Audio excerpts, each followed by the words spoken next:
buenas tardes, buenas noches, da igual la hora que me estás mirando, lo importante es que ahora estás aquí conmigo. Hola a todos, hola a todas, ¿cómo estamos? Mi nombre es Josué Enfedaque, aunque es por estos lares, se me conoce como FreeChrist. Se me conoce.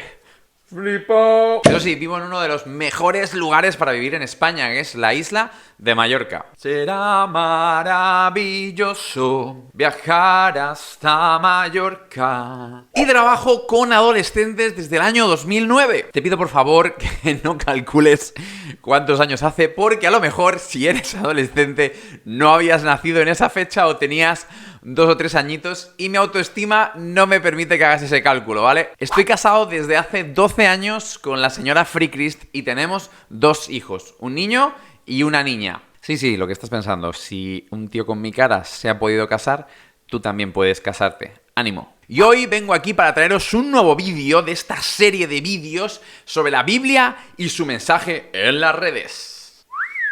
El capítulo que hoy vamos a comentar está en Lucas 6, capítulo 6, versículos del 12 al 42. Y es un texto súper importante. Seguro que todos dicen lo mismo, pero es que no todos los textos son iguales. Y quien organiza esto sabe a quién le ha dado el texto pues, más importante. Obvio, ¿no?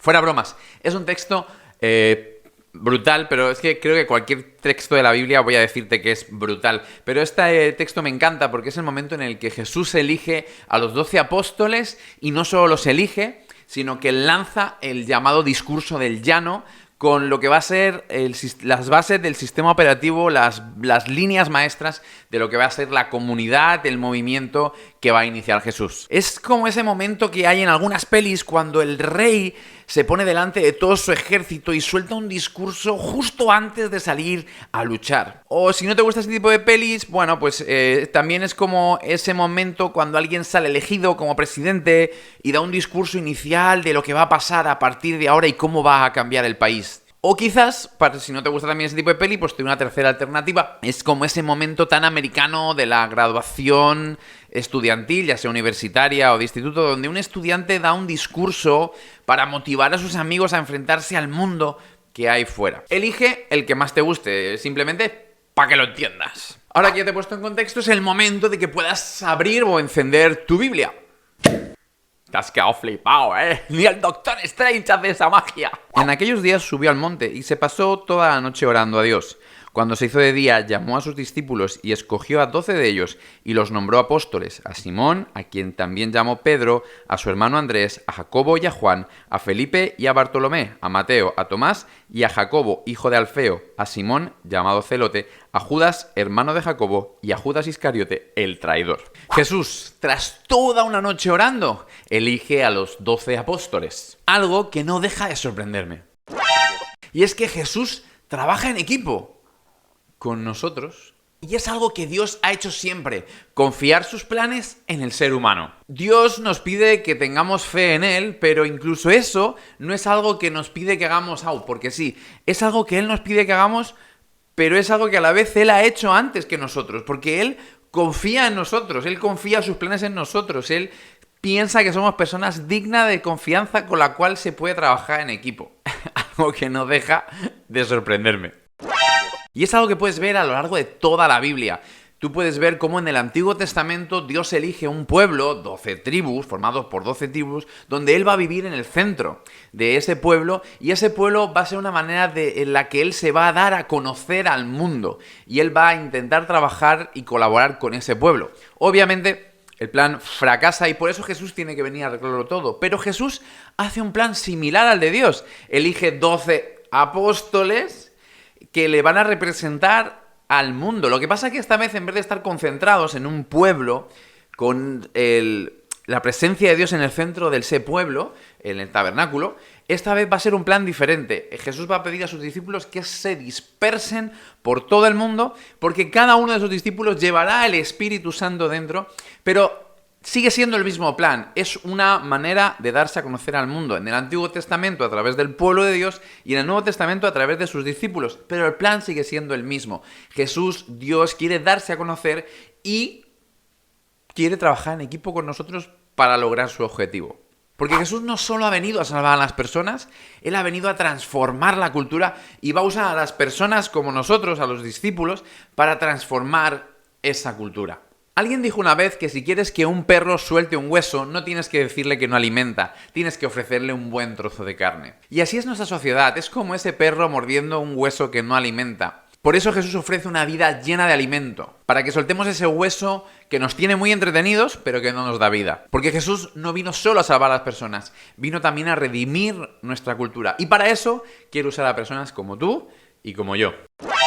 Por eso el llamado de la Iglesia no es a vivir aislados, sino estar dispersos, mezclarnos y transformar desde dentro nuestra cultura. ¿Cómo?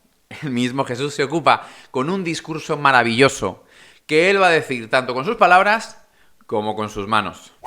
Sigo leyendo. Descendió con ellos del monte y se detuvo en un lugar llano. Junto a ellos había algunos de sus discípulos y una gran multitud de gentes de toda Judea, de Jerusalén y de la costa de Tiro y de Sidón, que habían venido a oírle y para ser sanados de sus enfermedades. También sanó a quienes habían sido atormentados por espíritu inmundos. Todo el mundo procuraba tocarle, porque salía de él un poder que sanaba a todos. Después de subir al monte, buscar a Dios y elegir a sus discípulos, a sus apóstoles, descendió con ellos para volver a estar en contacto con la gente. ¿Te acuerdas? Te lo he dicho antes. La manera de transformar la sociedad es estar en contacto con las personas. Y antes de enseñar con sus palabras un sublime discurso, Jesús va a enseñar con sus manos. ¿Cómo? Sanando enfermos, expulsando demonios, liberando a las personas. Ahora mismo no quiero entrar en el debate sobre demonios y demás. El libro lo explica muy bien, te animo ahí a que lo puedas leer. Pero sobre todo quédate con este concepto. Jesús está cubriendo las necesidades de las personas. Algo muy interesante porque esa manera de cubrir la necesidad de las personas hace que las personas se acerquen a Jesús. Y cuando Jesús tiene su atención, Jesús entonces suelta su maravilloso discurso. Ese discurso del que os he estado hablando antes, ¿os acordáis? Y Jesús, dirigiendo su mirada hacia los discípulos, decía: Bienaventurados vosotros los pobres, porque vuestro es el reino de Dios. Bienaventurados los que ahora tenéis hambre, porque seréis saciados. Bienaventurados los que ahora lloráis, porque reiréis. Bienaventurados seréis cuando los demás os odien y os excluyan, os insulten e infamen vuestro nombre, por causa del Hijo del Hombre. Gozaos y alegraos en ese día, pues vuestra recompensa es grande en los cielos. Así hacían también sus antepasados con los profetas. Mas ¡ay de vosotros, ricos!, porque ya tenéis vuestro consuelo.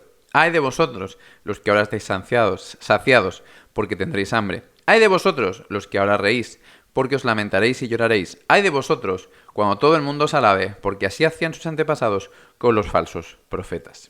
Este discurso tenemos las líneas generales de la cultura que ha venido a proponer Jesús. Y la primera palabra que dice ya marca diferencias. Bienaventurados, alegres, dichosos, felices.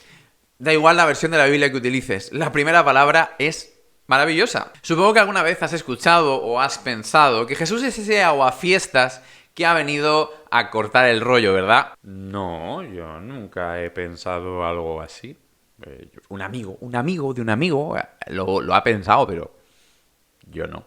Pero este discurso me dice todo lo contrario. Jesús ha venido a traer felicidad, alegría, dicha, bienaventuranza a las personas. Él busca eso y Él ha traído eso y nos ofrece eso a todos sus seguidores. El tema es que la clave de la felicidad es para aquellos que son pobres, para aquellos que están hambrientos, para aquellos que tienen necesidad, para aquellos que son rechazados y excluidos. Es la contracultura brutal del reino de Jesús. Jesús dice que bienaventurados y felices todos aquellos que son pobres, que tienen hambre, que tienen necesidad, que lloran, que están quebrantados.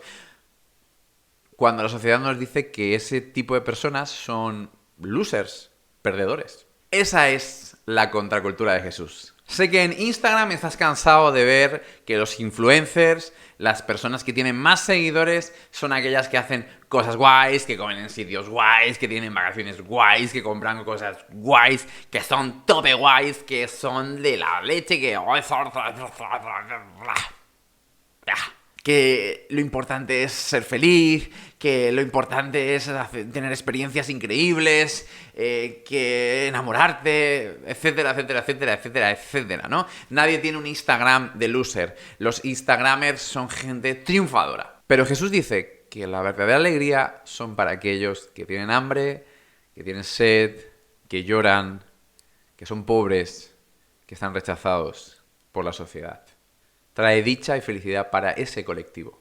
¿Qué tiene en común ese colectivo? ¿Dónde está la trampa? Básicamente, los pobres, los que tienen hambre, los que lloran, los que son rechazados, son personas que tienen necesidad de Dios. Tienen necesidad. Son esas personas que no son independientes, que son dependientes. Los pobres no tienen recursos, los que lloran no tienen la felicidad por ellos mismos, los hambrientos no tienen la comida por ellos mismos. Espero que puedas entenderlo. No tengo todo el tiempo del mundo para explicarte esas cosas, pero espero que el concepto se pueda entender. Es un conjunto de personas necesitadas que reconocen su necesidad y por eso buscan saciar su necesidad con Dios. Son personas dependientes de Dios. Y eso es un concepto clave porque la raíz del pecado original fue la independencia de Dios, fue el querer estar fuera de Dios, fue el querer buscar fuera de Dios el ser como Dios. Por eso Jesús dice que la manera de volver al diseño original, de volver a ser dichosos, bienaventurados, alegres, es volver a esa posición que nos vuelve dependientes de Dios. ¿Por qué? Porque si reconozco mi pobreza, me acercaré a Dios y Dios me va a saciar. Si reconozco mi hambre, me acercaré a Dios y Dios me va a dar de comer. Si reconozco mi propia ruptura, mi propia tristeza, me acercaré a Dios y Dios me va a poder consolar. Si reconozco mi soledad, que necesito a Dios, entonces Dios va a poder suplir todo eso. La manera que está diciendo Jesús es: bienaventurados los que reconocen que tienen necesidad, porque Dios la va a poder cubrir. Y ¡ay de aquellos que no necesitan a Dios! Porque no le buscarán y entonces al final no alcanzarán esa bienaventuranza y esa alegría. Porque la dependencia a Dios es la que te hace dichoso, alegre, feliz. Y tras estas palabras, Jesús va más allá y nos explica cómo funciona la contracultura que Él ha venido a traer. Mas vosotros, que me escucháis, os digo: amad a vuestros enemigos, haced el bien a los que os odian, bendecid a los que os maldicen y orad por los que os calumnian. Al que te hiera en una mejilla, ofrécele también la otra. Al que te quite la capa, ni aun la túnica le niegues. A cualquiera que te pida, dale. Al que tome lo que es tuyo, no le pidas que te lo devuelva. Y así como queréis que hagan los demás con vosotros, también haced vosotros con ellos. Si amáis a los que os aman, ¿qué mérito en eso tendréis? También los pecadores aman a quienes los aman. Y si hacéis bien a los que os hacen bien, ¿qué mérito tendréis? Los pecadores también hacen lo mismo. Y si prestáis a aquellos de quienes esperáis recibir, ¿qué mérito tendréis? También los pecadores prestan a los pecadores con la esperanza de recibir de ellos otro tanto. Amad pues a vuestros enemigos, haced el bien y prestad sin esperar nada a cambio. Así obtendréis gran recompensa y seréis hijos del Altísimo, porque Él es benigno incluso con los ingratos y malos. Sed pues misericordiosos, como vuestro Padre también lo es. No juzguéis y no seréis juzgados, no condenéis y no seréis condenados. Perdonad y seréis perdonados. Dad y se os dará. Medida buena, apretada, remecida y rebosante os revertirá en vuestro regazo, porque con la misma medida con la que medís, os medirán. Les digo también una parábola. ¿Acaso un ciego puede guiar a otro ciego? ¿No caerán ambos en el hoyo? El discípulo no es superior a su maestro, pero todo discípulo bien preparado puede ser como su maestro. ¿Por qué miras la paja que está en el ojo de tu hermano y no consideras la viga que está en tu propio ojo? ¿Cómo te atreves a decir a tu hermano: hermano, déjame sacar la paja que hay en tu ojo? Hipócrita, saca primero la viga que está en el tuyo, entonces podrás sacar la paja que está en el ojo de tu hermano. Jesús, tras las bienaventuranzas, continúa el discurso con esas líneas generales de lo que va a ser su reino. Ama a tus enemigos, no juzgues, presta, no condenes, perdona. Verbos claves para su cultura. La cultura que Él quiere generar. Esa cultura alternativa, esa anticultura. Porque lo que Jesús nos va a pedir es algo antinatural. Ama a tus enemigos. ¿Cómo puedo amar a alguien al que es mi enemigo? Porque es un amor, esto lo explica súper bien en el libro, es un amor que nace de la voluntad. No es un amor que nace del corazón, es un amor que nace de la voluntad. Jesús dice, ama. Y si necesitas una motivación, es muy fácil. Piensa en cómo Dios te ama. Dios no nos juzga, Dios nos perdona, Dios nos ama, Dios nos presta sin pedir nada a cambio. Y dice, así como Dios hace esto con vosotros, hacedlo vosotros con Dios. ¿Vale? Es una manera de funcionar. Y para esto quiero explicaros una vez el día que comí queso en mi casa. Yo soy muy fan del queso. ¿Quién no es fan del queso? El queso es maravilloso. No lo había pensado porque no puedo hablar con queso en la boca, así que voy a tener que esperar unos segundos. El caso es que yo estaba cortándome queso y ya solo quedaba un trozo de queso. Un trozo de queso. Y entonces llega mi hijo pequeño y me dice, papi, ¿me puedes dar tu trozo de queso? Y yo le dije, claro que sí, hijo. Y se lo di. Y cuando se lo di, me quedé con ganas de saborear un poquito más de queso. Y era un trozo de queso enorme. Él tenía como 2 años o 3 años. Era un queso enorme para él. Y le dije, oye, dame un trocito de ese queso que me queda con ganas de probarlo. Y me dijo, no, es mío. Y yo, ¿es posible? Si te lo acabo de dar. No, es mío. Pero si te lo acabo de dar. No, es mío. Y no me lo quiso dar. Y en ese momento pensé, así somos nosotros con Dios. Nos da algo, su gracia, su misericordia, su amor, su bondad, nos lo da todo. Y luego cuando nos pide que lo compartamos con los demás, es como, no, es mío, no quiero compartirlo, ¿no? Y precisamente eso es el planteamiento que yo veo en Jesús. Jesús dice, así como Dios os ha amado, sin que lo merezcáis, amad a los demás. Así como Dios os ha sido generoso con vosotros, sed generoso con los demás. Así como Dios no os juzga, no juzguéis a los demás. Porque de lo que dais, recibiréis. Y a partir de ahí, Jesús nos habla de esa cultura que Él quiere generar. No una cultura en la que solo amo al que me cae bien, o juzgo a los que son, o me creo suficientemente bueno para juzgar, o no comparto lo que tengo, sino una cultura diferente. ¿Por qué? Todo viene nacido de lo anterior. Porque he reconocido mi propia pobreza. Claro, si yo me considero rico y que tengo muchas cosas, no quiero compartirlas. Pero si reconozco mi propia pobreza, mi propia necesidad, y reconozco que soy un dependiente de Dios, entonces cuando vivo desprendido, no creo que nada es mío, y entonces amo con libertad a los demás, comparto con libertad, perdono, confío y no juzgo. Esa es la cultura que Jesús ha venido a traer, y si vivimos en esa cultura, seremos dichosos, seremos bienaventurados, porque Jesús no ha venido a cortar el rollo. Jesús ha venido a traer alegría, felicidad y una vida rica, una vida que alimenta, para que soltemos el hueso ese que venimos masticando, que nos tiene entretenidos, pero que no nos está alimentando. Jesús cerrará su discurso con 2 analogías brutales, pero no me toca a mí explicar estas cosas. Tendréis que entrar en el siguiente vídeo para verlo. Por tanto, yo ya llevo mucho rato hablando y me despido. Espero que realmente este tiempo que hemos estado juntos aquí en el YouTube te haya servido para acercarte un poquito más ese pasaje de Lucas 6. Gracias, José de Segovia, por escribir este libro. Y nada, pues espero que podáis seguir con los vídeos hasta el final. Nos vemos en otro vídeo de Frikis o en otro vídeo de Unión Bíblica. No sé, espero vernos en otro momento. Yo ya me despido y me despido con el queso porque me he quedado un poco a medias y ya que estamos y lo he abierto para grabar el vídeo, pues me lo voy comiendo, ¿vale? Así que mientras me como el queso, pues me despido. ¡Hasta luego!